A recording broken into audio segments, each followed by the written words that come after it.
RSS பிரமுகரை வேட்பாளராக அறிவித்த திமுக என்ற தலைப்பில் இந்த காணொலியை காண்கிறோம். ஆர்எஸ்எஸ் பிரமுகர் திமுக கூட்டணி வேட்பாளராக அறிவிக்கப்பட்டுள்ளார். 2026 தமிழக சட்டசபை தேர்தல். திமுக தன்னுடைய வேட்பாளர்கள் அனைவரையும் அறிவித்துவிட்டது.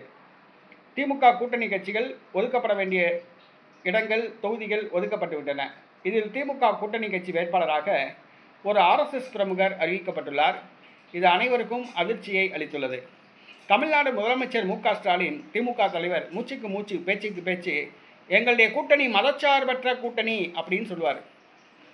மதச்சார்பற்ற கூட்டணி, பாஜக ஒரு மதவாத கட்சி, பாஜக தமிழ்நாட்டுக்குள்ளே வந்துட்டா தமிழ்நாட்டுக்கு ஆபத்து அப்படின்னா சொல்லுவார். பூச்சாண்டி கட்டுவார். தமிழ்நாட்டுக்குள்ளே பாஜக வந்துடும் அப்படின்னு திருமாவளவன் பூச்சாண்டி கட்டுவாப்புல. ஆனால் இன்றைக்கி திமுக கூட்டணியிலேயே ஒரு ஆர்எஸ்எஸ் பிரமுகர் வேட்பாளராக அறிவிக்கப்பட்டிருக்காங்க. இதை அந்த கூட்டணி கட்சியை சார்ந்த தலைவர்கள் யாரும் கண்டுக்காமல் இருக்காங்க. அதான் வேதனை. ஏன்னா திமுக மதச்சார்பற்ற கூட்டணின்னு சொல்லுது. அதில் ஏற்கனவே மதவாத கட்சிகள் இருக்குது. இஸ்லாமிய கட்சிகள் 4 கட்சிகள் இருக்குது. மனிதநேய மக்கள் கட்சி, இந்திய யூனியன் முஸ்லீம் லீக்கு, எஸ்டிபிஐ கட்சி, அப்புறம் மனிதநேய ஜனநாயக கட்சி ஆக 4 கட்சிகள். அங்கே இஸ்லாமிய கட்சிகள், மதவாத கட்சிகள் அங்கே இருக்குது. அதுபோக கிறிஸ்தவ நல்லெண்ண இயக்கம் அப்படிங்கிற கிறிஸ்தவ மதவாத கட்சி ஒன்று இருக்குது. மதவாத கட்சிகளை தான் கூட வச்சுக்கிட்டு தாங்கள் மதச்சார்பற்ற கூட்டணி அப்படின்னு சொல்லிக்கிற இந்த திமுக இப்போ ஆர்எஸ்எஸ் பிரமுகரை வேட்பாளர் அறிவிச்சிருக்கு.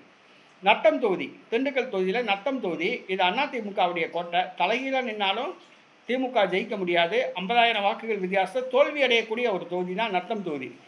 அந்த தோல்வி அடையக்கூடிய தொகுதியை நத்தம் தொகுதியை தன்னுடைய கூட்டணி கட்சியான தமிழர் தேசம் அப்படிங்கிற கட்சிக்கு ஒதுக்கியிருக்கு. அதன் வேட்பாளராக அதன் தலைவர் செல்லக்குமார் அறிவிக்கப்பட்டுள்ளார். இந்த செல்லக்குமார் ஆர்எஸ்எஸ் அமைப்பில் பொறுப்பில் இருக்கிறவர். ஆர்எஸ்எஸ் அமைப்பை சார்ந்த ஒரு பொறுப்பாளர். இந்த திமுக ஒரு மதச்சார்பற்ற கூட்டணி அப்படின்னு சொல்லிக்கிட்டு இன்றைக்கி ஆர்எஸ்எஸ் பிரமுகரை வேட்பாளரை அறிவிச்சிருக்கு.